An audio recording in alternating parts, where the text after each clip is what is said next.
This is Pip. Pip is a little penguin. He loves winter days. Pip gets up at 7 o'clock. He washes his face.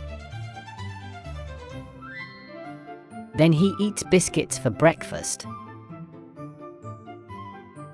After that, Pip goes to school with his friend Icy.